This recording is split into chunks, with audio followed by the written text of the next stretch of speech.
estiver gritando, me avisem, porque eu posso esquecer, né? Que aqui na casa eu costumo falar às vezes até sem microfone, né? Então, se eu estiver gritando muito, por favor, me avisem. O tema desta noite, para nós conversarmos um pouco, refletirmos, ação e reação. Há uma obra, há um livro com esse título, Ação e Reação. Esse livro, psicografado por Francisco Cândido Xavier, traz um prefácio de Emmanuel. E nesse prefácio, Emmanuel vai falar sobre o Código Penal, mas com um olhar do divino. E nós vamos, na noite de hoje, nesses breves momentos, tentar acompanhar esse raciocínio. Por quê? Porque nós estamos vivendo momentos na Terra em que a informação circula tão rapidamente, tão velozmente, que nós temos a impressão de que a nau está sem rumo, né? De que o barco está sem alguém que o dirija, está sem alguém no leme. Foi ele, não foi ele. Então, nós vamos trazer essa questão porque ela está relacionada à justiça divina. E quando nós falamos em justiça divina, nós não temos, melhor dizendo, como comparar, como trazer para a justiça humana. Ora, lá no livro de Gênesis, lá na Bíblia, vamos ver lá naquele código entre os hebreus, né, com Moisés, aquela trajetória toda, está escrito que Deus fez o homem à sua imagem e semelhança. Então, isto significa que Deus, criando todo o universo, toda a natureza, toda a Terra, o nosso planetinha, ao criar o ser humano, ele estava criando alguém ou alguma coisa à sua semelhança. Isso quer dizer que nós somos um protótipo, vamos dizer assim. Nós somos uma máquina que precisa se aperfeiçoar para se tornar como o seu Criador. Ele não nos criou prontos. Ele nos criou, como dizem os Espíritos no Evangelho, perfectíveis, para que pudéssemos em algum momento, no caminhar dos milhares e milhares e milhares e milhares de séculos, alcançarmos um grau maior de perfeição. Não de perfeição total, porque senão nós substituiríamos o Criador. Mas aí já é uma outra história. O que nós queremos chamar a atenção é para a nossa visão de justiça. Qual é a nossa visão de justiça? Nós ainda estamos no olho por olho, dente por dente, se formos pensar bem. O que a nossa justiça consegue fazer hoje como punição?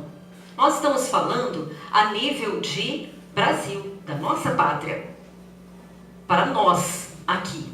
Cada país tem a sua legislação, o seu modo de entender, de aplicar a justiça, com variedades, umas variações aqui, outras ali. Então nós estamos trazendo para a nossa realidade, e a nossa realidade é essa aqui.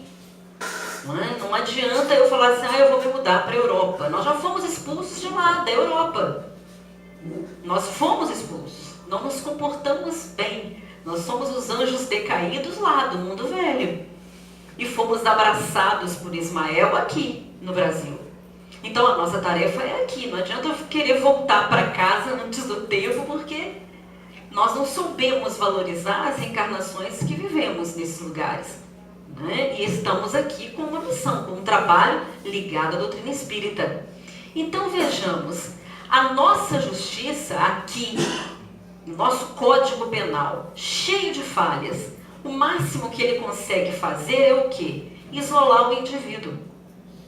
E mesmo isolando, ele não está isolado. Por quê? Porque o nosso sistema penitenciário, as nossas prisões, né, não tem nem como dizer aqui, todo mundo sabe. É complexo, é difícil, né? É superlotação, problema de todos os tipos. Então, como entender a justiça divina? Se o máximo que nós conseguimos no nosso sistema aqui é apenas isolar. E ainda assim,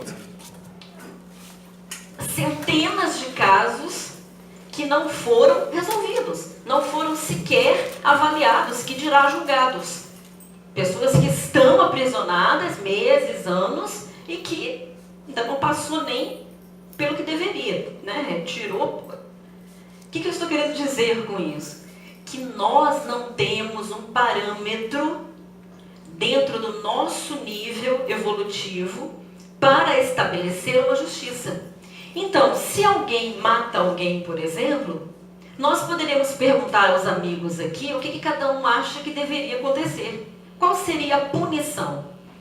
Eu tenho certeza que essas ideias que temos não podem se igualar à ideia divina. Não tem como atingir o objetivo, porque o nosso objetivo vai ser a vingança. Então, se alguém mata alguém vai dizer assim, tinha que morrer. Mas morrer não vai tirar a dor, não vai resolver o problema. Então, a questão social, como nós a entendemos, ela deve ter um olhar mais abrangente, um olhar espiritual. E no nosso caso, então, nós relativizamos tudo. Tudo. Observem. A lei serve para um de uma maneira. O mesmo crime é cometido para outro tipo de punição. Nós estamos vendo isso, infelizmente, né, nas nossas questões políticas. E estamos sabendo agora, porque agora, com os recursos que nós temos, é mais difícil esconder o erro, não é assim? Mas se fosse há um tempo atrás, nos meus tempos de menina, a informação chegava pelo Jornal Nacional. Então, era o que tinha. Depois de anos, você vai saber a história atrás da história. Hoje o fato acontece, tem sempre alguém com o celular filmando. É um perigo. É um perigo. Você vai ao banheiro, corre o risco do vizinho estar de alguma janelinha te filmando. Você vai viajar, todo mundo já sabe, incrível isso, já sabe onde você vai, como é que ficou, como é que não foi, não é? Então, nós temos a situação ali ao vivo e a cores. Em qualquer lugar tem alguém que está flagrando alguma coisa. Então, a nossa justiça, ela é muito do depende. Como assim do depende? Depende se o filho é meu. Porque se o filho é meu, aí eu tenho justificativa, não é assim? Agora, se não é... Então, em todas as situações... não, mas o fulano rouba milhões. Eu só desvio um troquinho aqui na firma. Olha o relativismo. É o mesmo que dizer, ele jogou uma bomba só, né? Ele jogou 10 bombas, eu joguei uma só. Então, nós, em termos de justiça, para entender a justiça divina, ainda precisamos conhecer a justiça humana, a justiça dos homens. Então, a questão da semelhança aí é exatamente essa. Nós estamos em caminho de aperfeiçoamento. Mas o que nos traz nesta noite? Nos traz aqui a reflexão sobre a questão 830 do Livro dos Espíritos. Livro dos Espíritos. E nós dissemos também sobre o livro Ação e Reação. E nesse livro, a história que é contada, o atendimento espiritual, do qual André Luiz vai fazer parte, vai trazer justamente a lei de causa e efeito, mas com um olhar do plano espiritual. A situação acontecendo e como a espiritualidade vai encaminhando as coisas para onde devem ir. E o que muitas vezes nos parece abandono do mundo espiritual, ou de quem nos ama, na verdade é uma solução para aquele momento que nós estamos vivendo. E que mais tarde nós vamos compreender por que tal fator nos levou a tal lugar. E aí nós vamos ver na questão 830 do Livro dos Espíritos, aqui, minha gente, Kardec está, nesse capítulo 9, falando sobre a lei de liberdade. Então ele vai trazer questões a respeito de escravidão, né, na época em que Kardec estava trabalhando nas obras espíritas, nos anos de 1800, a escravidão ainda era uma realidade, né? Ainda víamos escravizados no Brasil, na Europa inteira, em vários lugares. A escravização de pessoas é um costume bárbaro, antigo. Toda tribo que caía acabava se tornando escrava de outra, dominação de terras, enfim, nessa nossa construção aí de humanidade, não é? Mas nos chama a atenção na questão 830 que Kardec vai perguntar assim: quando a escravidão está nos costumes de um povo, os que dela se aproveitam são repreensíveis, uma vez que não fazem senão se conformar a um uso que lhes parece natural? Vejam, hoje nós temos um outro tipo de escravidão, que é a escravidão moderna, não é verdade? Não vamos nem entrar aqui no mérito da questão. Mas o que nós queremos chamar a atenção aqui é para o fato do costume de um povo em cima de um ato que é reprovável. Essa é a grande questão. A escravidão foi comum. Comum, a igreja tinha escravos, todo mundo tinha escravo, não sei o quê, escravizava pessoas, tá tudo certo, também vou ter um... É comum, faz parte do hábito. Como nós temos vários outros hábitos que sobrevivem, inclusive, em vários lugares do mundo. Lá nos rincões da Índia, ainda existe a mutilação feminina das meninas, assim, que entram ali na mocidade, começam ali o período da puberdade. A mutilação da genitália feminina é uma coisa terrível. É tribal, né, que eles dizem, esses costumes, chamados costumes tribais. Né? E são relatos pungentes, em que a gente fica de coração doído, partido. Mas é um costume. As mulheres aceitam fazer nas filhas, elas mesmas fazem, porque é um costume. Então é um costume. Está errado, mas é um costume. Né? Mas por que está errado? Se é um costume, não está errado. Não é verdade? É o costume do povo. Não está errado, é o costume. A escravidão era um costume, não está errado. Todo mundo tinha, porque eu não posso ter. Não é assim? Aí a gente lembra de mamãe, né? Porque você não é todo mundo. Não é assim? Mãe, eu vou fazer uma tatuagem. Todo mundo tem, mas você não é todo mundo. Não é isso? Acho que toda mãe já falou isso aqui, né? Se não falou, ou nós já ouvimos de mãe, não é assim? E não foi uma vez só. Você não é todo mundo. Não é? Porque é para o que nos interessa, não é? Então, quando Kardec pergunta isso, é muito sério. Porque nós temos, aqui no Brasil, essa mania de relativizar. Nós temos essa mania.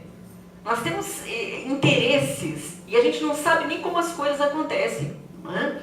E aí, a resposta dos espíritos é que nos chama a atenção para as reflexões dessa noite. Porque eu vou ler só a primeira linha, que é o que realmente nos interessa para nossas reflexões. Vejam. Olha, o mal é sempre o mal. E todos os vossos sofismas... O sofismo é uma filosofia. Ela começou com pré-socráticos, com socráticos, tinha um sentido e outro sentido. No final das contas, o sofismo aqui para nós é um argumento muito bom que as pessoas usam, através de uma ideia muito boa, para uma coisa parecer outra. Uma coisa parecer outra. Tá tudo certo. Eu me lembro de um caso que Divaldo Franco conta, sempre me chamou muita atenção por causa da gente trabalhar com criança, com aluno, né? E ele disse que na Mansão do Caminho tinha lá um menino, Júlio, uns 5 aninhos, 5, 6 aninhos. E ele conta que ele estava trabalhando na evangelização com essa turminha de 15 alunos para explicar sobre o que era mentira. Porque a meninada mentia demais, às vezes é muita imaginação mesmo, e eles não sabem nem a diferença do que é mentira e do que não é. Divaldo deu aquela aulinha, todo mundo entendeu, e estava tudo certo. E diz ele que estava num outro dia, na sala dele, quando interfonaram da portaria, da mansão, e o senhor disse: ô, seu Divaldo, tem uma senhora aqui que está passando por um problema, quer falar com o senhor? Ele falou assim: eu não vou atender agora, porque o meu horário é todo contado. E de 5 até não sei que horas era o horário de atendimento às pessoas. Ele falou assim: olha, eu digo a ela que para ela vir às 5 horas da tarde que eu vou atender, mas se eu parar agora esse trabalho que eu estou fazendo, eu vou, não é assim? A gente atropela o outro, aí para um, pega o outro, para um, para o outro. Então eu não vou atendê-la agora. E o porteiro: não, mas ela está numa situação tão difícil, que o Divaldo ficou irritado com aquilo, falou assim: olha, fala com ela que eu não estou aqui. Não estou aqui. Aí desligou o interfone. Diz que assim que desligou o interfone, ele usa um termo muito engraçado, né, falando do menino, né? Surge Júlio, escondido atrás da mesa. Mentindo, hein? Não. Quem está mentindo? Você. E os meninos, é assim mesmo, criança, eles não têm, né? A coisa da autoridade tem que ser ensinada. Ele: não estou mentindo. Eu quis dizer que eu não estava lá na portaria. Mentiu de novo. Você está aqui. Não, mas é porque... Aí, como é que você argumenta? Não é? Ele tinha falado que não podia mentir. Aí ele disse o Divaldo, que ainda vira para ele e falou assim: olha, foi uma mentira que não é uma mentira. É uma mentira branca. Que é aquela coisa que a gente fala para não magoar a pessoa. A gente não quer magoar, a gente não pode, a gente fala. Então a mentira boa e mentira branca? Isso, Júlio, entendeu? Entendi. Quer dizer que até na mentira tem preconceito racial. Não é o contrário de branco. Aí, tudo bem. E foi dar outra aula de evangelização para dizer que ele tinha mentido. Apesar de ter ensinado sobre a mentira, de ter falado, o tio Divaldo mentiu. Como nós fazemos o tempo todo. Não é? E a gente, eu costumo dizer: eu não menti. Eu estou esperando o momento adequado para poder contar, para poder falar a verdade. Não é assim? Não é o momento, eu ainda vou falar a verdade. Quando chegar o momento, pode ser daqui uma encarnação, 2, 3, não sei, o momento. Deixou de ser mentira? Não. Então é o que os espíritos dizem a Kardec. Não adianta um sofisma. Não adianta você ter um bom argumento para dizer que aquilo não era aquilo. Então não há argumento contra a escravização de outro ser humano. Estávamos errados. Os portugueses que aqui estiveram com outros tantos povos, outros europeus, que escravizaram, né? Que trouxeram nossos irmãos de África para cá. Nós estamos aqui, século XXI, 2019, ainda lutando com leis para tentar coibir um pouco, diminuir um pouco a questão do racismo, que ainda hoje é incrível, é absurda, né? É absurda. Imaginem, num tempo em que esse tipo de comportamento era costume, era possível. Então vejamos, qual é a nossa ideia de justiça? Se nós ainda estamos engatinhando num mundo ainda tão violento, num país ainda que está nessa descoberta, nessa caminhada, né? Como fazer isso? Aí vem Jesus e diz o quê? Ele dá uma medida. Essa medida é conhecida. É a regra de ouro. Não faça ao outro aquilo que você não quer que ele te faça. Ou, na afirmativa, faça ao outro aquilo que você quer que ele te faça. Mas isso, para nós, acaba sendo confuso também. Porque às vezes o outro tem um modo de vida, tem um jeito de ser que é complicado. Eu me lembro de uma palestra de Haroldo Dutra, em que ele diz assim, vai que você vai fazer para o outro e o outro é um homem bomba. Vão morrer os dois, eu gosto de jogar bombas, né? Por causa da minha religião, por causa disso, por causa daquilo outro. Aí tem um pensador, um filósofo, Immanuel Kant, que traz um conceito que nos ajuda a entender esse posicionamento cristão. Como saber, então, se eu estou fazendo bem ou mal? Ele diz o quê? Se o que você faz, ou pretende fazer, é bom para todo mundo, como é para você, beleza. Mas se o que você faz não é bom para todo mundo, é só para você, não tem jeito de ser uma coisa boa. Isso quer dizer o quê? Quer dizer que a bondade e a justiça deve ser um conceito universal. E aí nós trazemos para a questão aqui de Kardec. Não é o costume, não são as leis, são falhas, são os seres humanos. Nós precisamos ter um conceito de justiça que seja universal, que seja bom para todo mundo. Assim como a doutrina espírita traz a universalidade dos ensinos dos espíritos. Do livro dos espíritos sai o resto, que vai complementando, como nós citamos aqui, como uma indicação de leitura, o livro Ação e Reação. Para nós conhecermos ali, por exemplo, a maneira como os obsessores categorizados, que se fazem de juízes, como eles procedem. E lá nós vamos conhecer a escola de vingadores. Ora, é uma organização na espiritualidade inferior. E nós vamos aprender ali, né, nesse capítulo, Escola de Vingadores, né, além de André Luiz, está Hilário Silva. Hilário Silva também escreveu algumas obras espíritas, né, e quem está com eles é Silas. Quem caminha por esse livro todo, né, assim como outros mentores, é Silas. E Silas chega ao centro da situação obsessiva, que eu não vou contar, porque, né, a curiosidade aí, né, de vocês ao lerem e tal.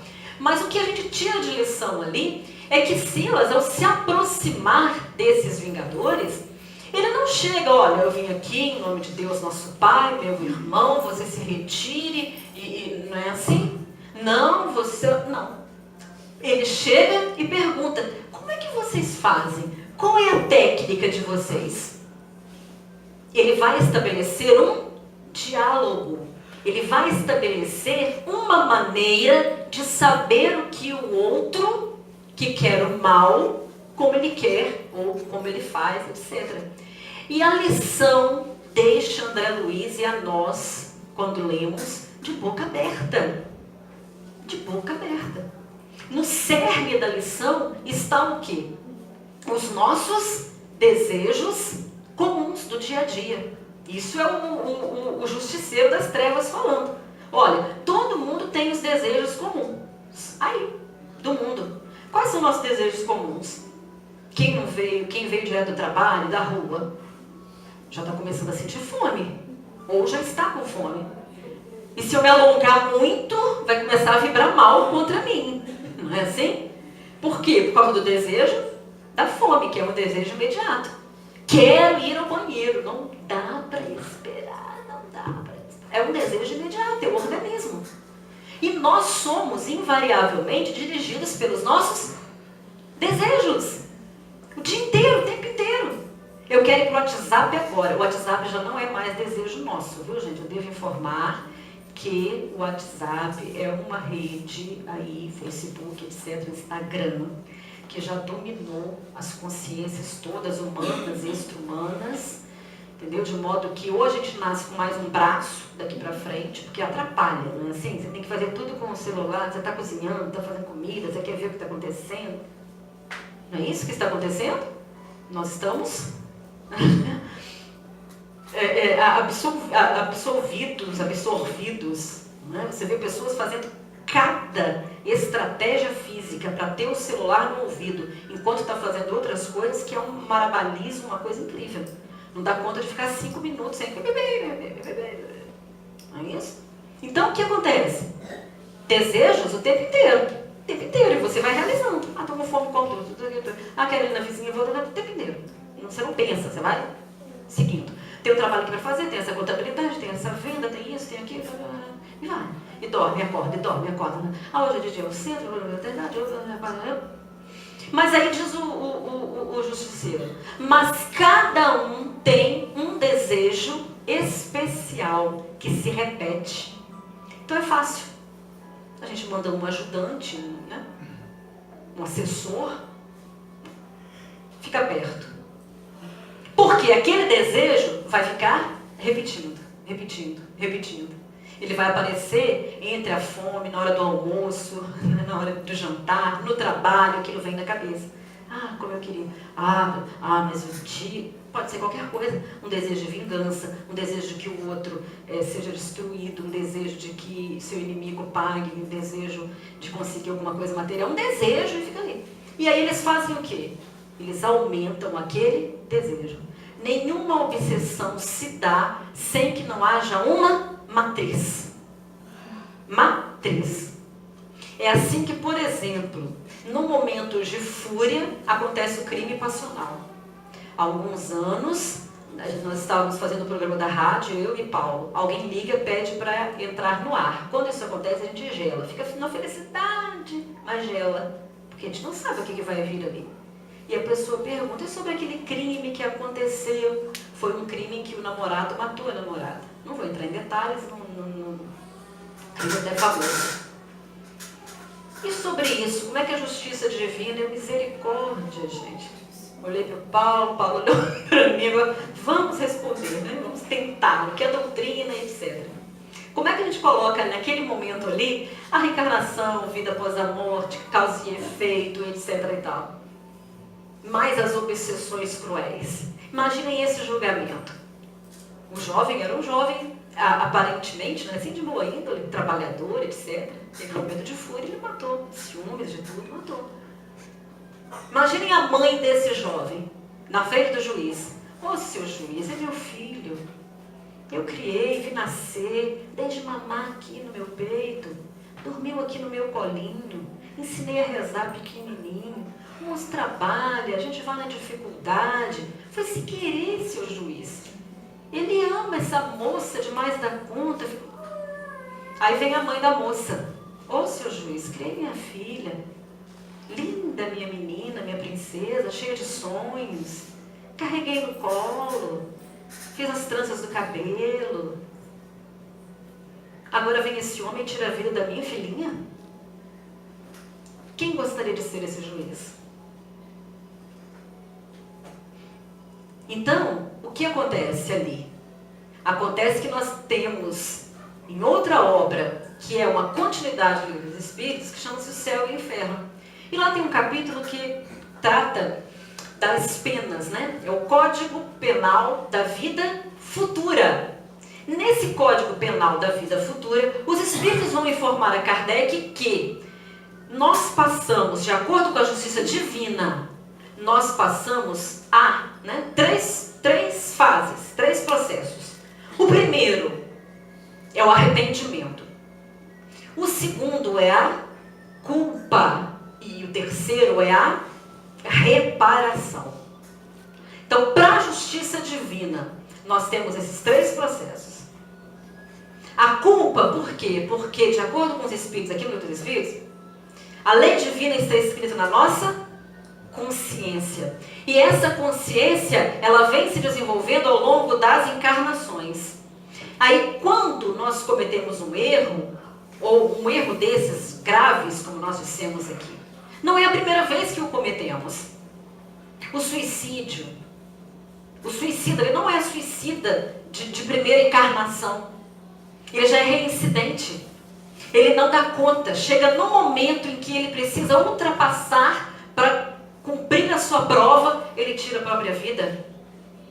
Então, é um processo. Aquele que rouba, ele já tem na sua índole espiritual, no seu inconsciente, ele já aparece a oportunidade, não sei o quê, que quer levar vantagem, que é isso, o sovina, demais da conta, enfim, todos esses conceitos, eles já existem em nós, em maior ou em menor grau. Então, você se sente arrependido, vem a culpa. Depois da culpa vem o remorso. Meu Deus, o que é o remorso? Vamos pensar aqui alguma coisa que nós sentimos o remorso. Que você lembra e diz assim, se eu pudesse voltar no tempo. E todos nós temos, a não ser que não tenhamos ainda a consciência desenvolvida. Todos nós temos uma situação que gostaríamos de voltar no tempo para corrigir. A não ser que a gente pense que somos santos, ou que tenha realmente algum santo aqui.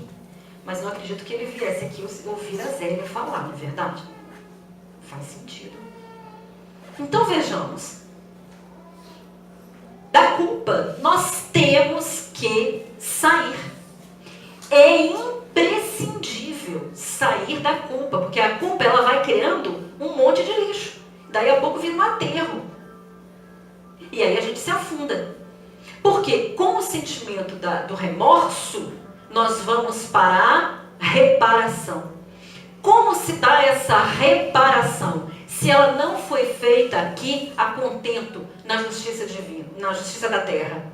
Como se dá essa reparação a nível espiritual?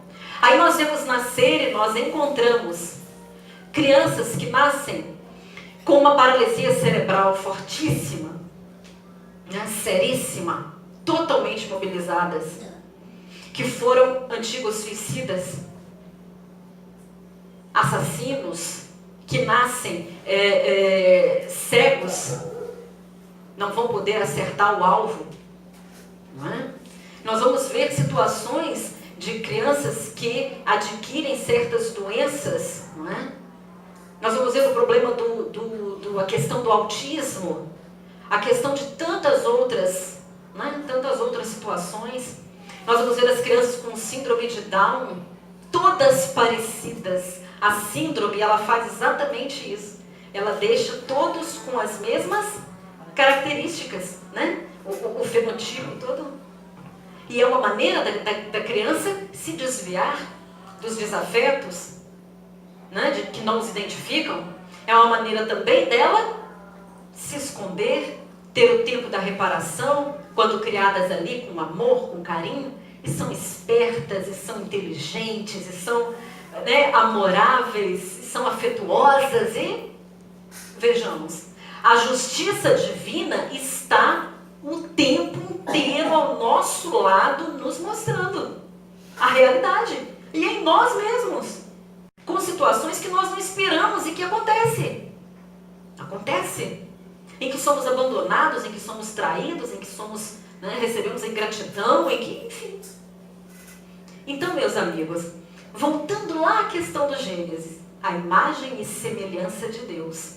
A nossa semelhança com a divindade, ela se dá à medida em que nos inconformamos, em que crescemos moralmente.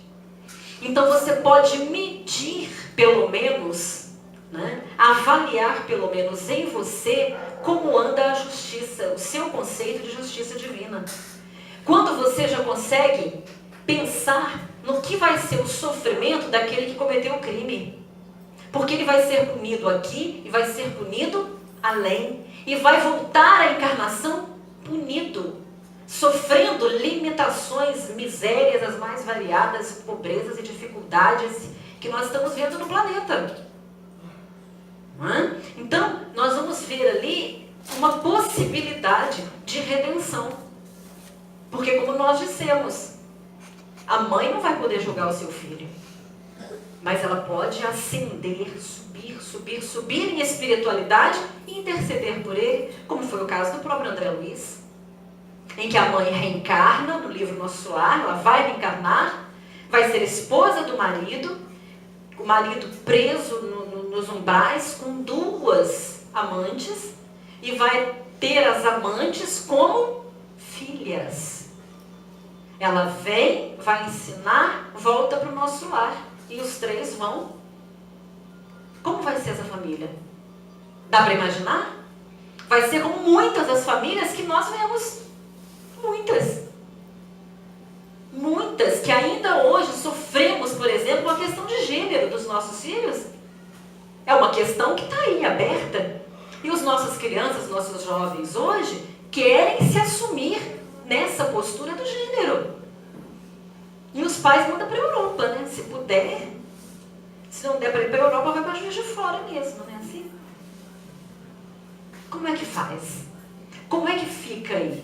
Qual é a questão aí? A nossa justiça? Como vem a justiça divina nesses papéis? Para isso, né, nesse caso, já que eu levantei a lebre, nós trazemos Dr. Jorge Andréa, tá? Que tem vários livros, várias obras. E o André Luiz também, inclusive no Evolução em 2 Mundos, né? Para essas questões que são provacionais, que chamam a atenção, que despertam. As crianças aí, né, chamadas índigo, não é assim? Que nascem com uma inteligência incrível, mas que precisa de um roteiro firme, precisa de um exemplo moral, como o caso lá do Divaldo. Falou que não pode mentir e é flagrado na mentira. Né? Então, são questões, porque esses meninos, eles estão aí para nos desafiar.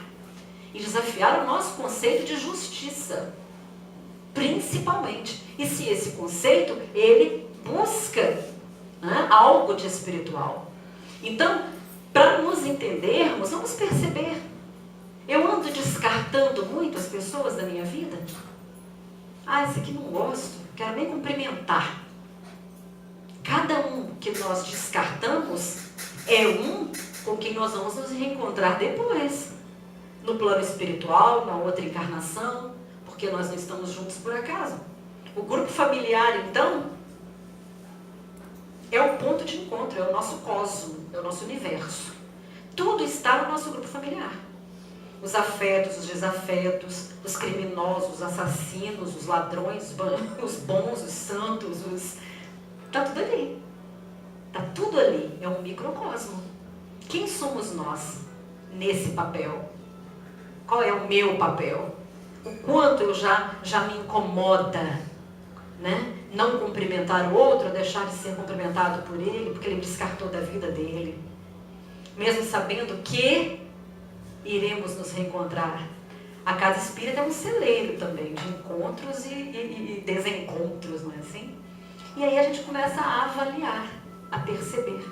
E perceber principalmente o quanto somos abençoados com os amores que temos à nossa volta, com os filhos trabalhando, estudando, criando suas próprias famílias, com o corpo que permanece saudável, que é uma coisinha aqui, outra ali, mas que é reparável.